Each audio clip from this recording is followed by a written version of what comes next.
A beam of light passes through two polarizers whose transmission axes are at an angle of 30 degree. ठीक है, basically शुरुआत में जो light थी वो अनपोलराइज लाइट थी। एक अनपोलराइज लाइट दो पोलराइजर्स से पास हुई जो एक दूसरे के जिनके एक्सिस एक दूसरे से 30 डिग्री पर थे।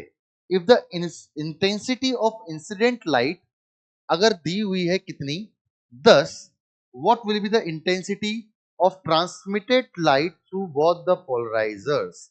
यहां पर हम लोग इसको मान लेते हैं कि ये कुछ तो आई नॉट होना चाहिए। चलिए एक एक करके बातचीत करते हैं। जब सबसे फर्स्ट पोलराइजर से यहां पर लाइट पास आउट होगी तो unpolarised light from first polariser,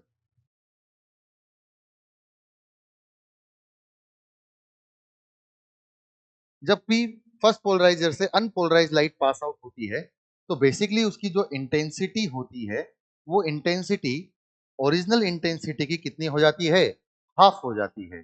तो बेसिकली फर्स्ट पोलराइजर से पास होने के बाद जो इंटेंसिटी बचेगी वो आई नोट बाई 2 हो जाएगी, मतलब कि वो कितनी रह जाएगी 5 वॉट पर मीटर स्क्वायर।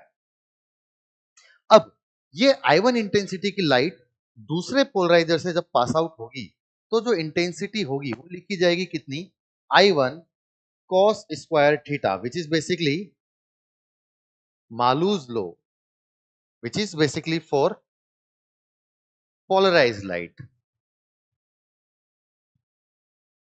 सर हमने पहले इस लॉ को क्यों नहीं लगाया, क्योंकि शुरुआत में हमारी जो लाइट थी वो अनपोलराइज लाइट थी। अभी ये जो इंटेंसिटी वाली लाइट है वो पोलराइज लाइट है और पोलराइज लाइट के लिए हम लोग इसको वैल्यू पुट करेंगे तो हम लोग देखेंगे I1 का वैल्यू कितना है 5 इंटू कॉस स्क्वायर 30। तो लिखा जाएगा 5 इंटू कॉस स्क्वायर 30 कितना हो जाएगा 3/4। So basically it will be nothing but 15/4, मतलब कि 3.75 वॉट पर metre square, which is option number A.